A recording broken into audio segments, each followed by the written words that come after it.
मित्रों नमस्कार। जय श्री राम। शुरू करते हैं आज का प्रसंग। श्री गणेशाय नमः। श्री रामचंद्राय नमः। श्री हनुमते नमः। शंभु चरित सुनि सरस सुहावा, भरद्वाज मुनि अति सुख पावा। बहुलालसा कथा पर भाढ़ी, नैननि नीरुरो माँ बलि ठाढ़ी। प्रेम विवश मुख आवन बानी, दशा देखी हर से मुनि ज्ञानी। अहो धन्य तब जन्म मुनीसा, तुम्हारी प्रगान सम प्रिय गौरीसा। शिव पद कमल जिन्हि रति नाही, राम ही ते सपनेहु न सुहाही। बिनु छल विश्वनाथ पद नेहु, राम भगत कर लक्षण येहु। शिव सम को रघुपति व्रत धारी, बिनु अध तजि सती असी नारी। पनु करि रघुपति भगति देखाई, को शिव सम राम ही प्रिय भाई। प्रथम ही मैं कही शिव चरित, बुझा मर्म तुम्हार। सुचि सेवक तुम राम के, रहित समस्त विकार।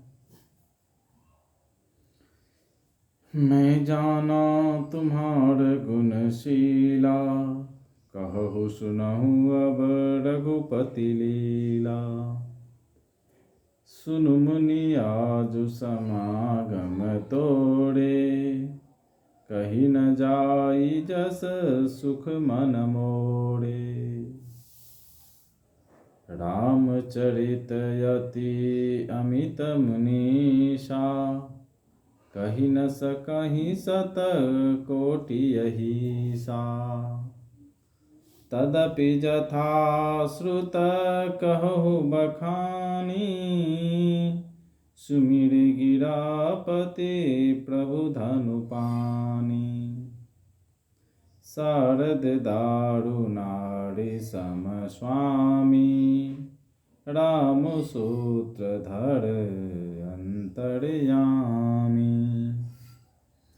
जहि पर कृपा करहि जनु जानी, कबीर अजिर न चाबहि बानी। प्रणबउ सोई कृपाल रघुनाथा, बरनउ बिसदता सुगुण गाथा। परम रम्य गिरि बरु कैलासु, सदा जहाँ शिव उमा निवासु। सिद्ध तपोधन जोगी जना, सुर किन्नर मुनि वृंद। बसहि तहाँ सुकृत सकल, सेवहि शिव सुख कंद। हरिहर विमुख धर्म रति नाही, ते नर तह सपनेहु नहि जाहि। तेहि गिरि पर्वत पिटप विशाला, नित नूतन सुंदर सब काला। त्रिविध समीर सुशीतल छाया, शिव विश्राम बीटप श्रुति गाया। एक बार तेहि तर प्रभु गयऊ, तरु बिलो की उड़ अति सुख भयऊ।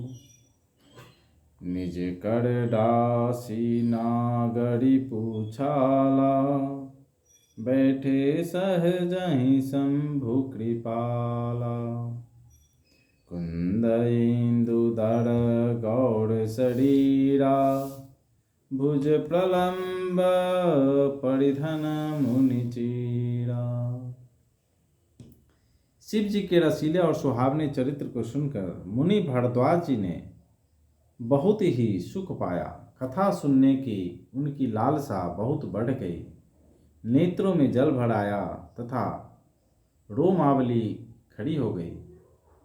वे प्रेम में मुग्ध हो गए, मुख से वाणी नहीं निकलती। उनकी यह दशा देखकर ज्ञानी मुनि याज्ञवल्क बहुत प्रसन्न हुए और बोले, हे मुनीश, आहा, तुम्हारा जन्म धन्य है।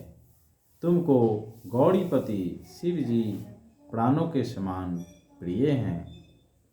शिव जी के चरण कमलों में जिनकी प्रीति नहीं है, वे श्री रामचंद्र जी को स्वप्न में भी अच्छे नहीं लगते। विश्वनाथ श्री शिव जी के चरणों में निष्कपट विशुद्ध प्रेम होना, यही राम भक्त का लक्षण है। शिव जी के समान रघुनाथ जी की भक्ति का व्रत धारण करने वाला कौन है? जिन्होंने बिना ही पाप के सती जैसी स्त्री को त्याग दिया और प्रतिज्ञा करके श्री रघुनाथ जी की भक्ति को दिखा दिया। हे भाई, श्री रामचंद्र जी को शिव जी के समान और कौन प्यारा है? मैंने पहले ही शिव जी का चरित्र कहकर तुम्हारा भेद समझ लिया। तुम श्री रामचंद्र जी के पवित्र सेवक हो और समस्त दोषों से रहित हो। मैंने तुम्हारा गुण और शील जान लिया। अब मैं श्री रघुनाथ जी की लीला कहता हूँ, सुनो। हे मुनि, सुनो। आज तुम्हारे मिलने से मेरे मन में जो आनंद हुआ है, वह कहा नहीं जा सकता। हे मुनीश्वर, रामचरित्र अत्यंत अपार है। 100 करोड़ शेष जी भी उसे नहीं कह सकते। तथापि जैसा मैंने सुना है, वैसा वाणी के स्वामी प्रेरक और हाथ में धनुष लिए हुए प्रभु श्री रामचंद्र जी का स्मरण करके कहता हूँ। सरस्वती जी कठपुतली के समान हैं और अंतर्यामी स्वामी श्री रामचंद्र जी सूत पकड़कर कठपुतली को नचाने वाले सूत्रधार हैं। अपना भक्त जानकर जिस कवि पर वे कृपा करते हैं, उसके हृदय रूपी आंगन में सरस्वती को वे नचाया करते हैं। उन्हीं कृपालु श्री रघुनाथ जी को मैं प्रणाम करता हूँ और उन्हीं के निर्मल गुणों की कथा कहता हूँ। कैलाश पर्वतों में श्रेष्ठ और बहुत ही रमणीय है, जहाँ शिव पार्वती जी सदा निवास करते हैं। सिद्ध, तपस्वी, योगीगण, देवता, किन्नर और मुनियों के समूह उस पर्वत पर रहते हैं। वे सब बड़े पुण्यात्मा हैं और आनंद कंद श्री महादेव जी की सेवा करते हैं। जो भगवान विष्णु और महादेव जी से विमुख हैं और जिनकी धर्म में प्रीति नहीं है, वे लोग स्वप्न में भी वहां नहीं जा सकते। उस पर्वत पर एक विशाल बरगद का पेड़ है, जो नित्य नवीन और सब काल 6 ऋतुओं में सुंदर रहता है। वहाँ 3 प्रकार की शीतल, मंद और सुगंध वायु बहती रहती है और उसकी छाया बड़ी ठंडी रहती है। वह शिव जी के विश्राम करने का वृक्ष है, जिसे वेदों ने गाया है। एक बार प्रभु श्री शिव जी उस वृक्ष के नीचे गए और उसे देखकर उनके हृदय में बहुत आनंद हुआ। अपने हाथ से बाघंबर बिछाकर कृपालु शिव जी स्वभाव से ही बिना किसी खास प्रयोजन के वहाँ बैठ गए।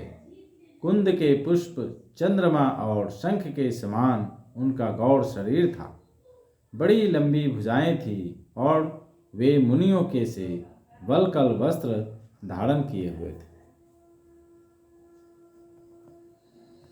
मित्रों, आज के लिए इतना ही। मिलते हैं कल फिर नए प्रसंग में। जय श्री राम।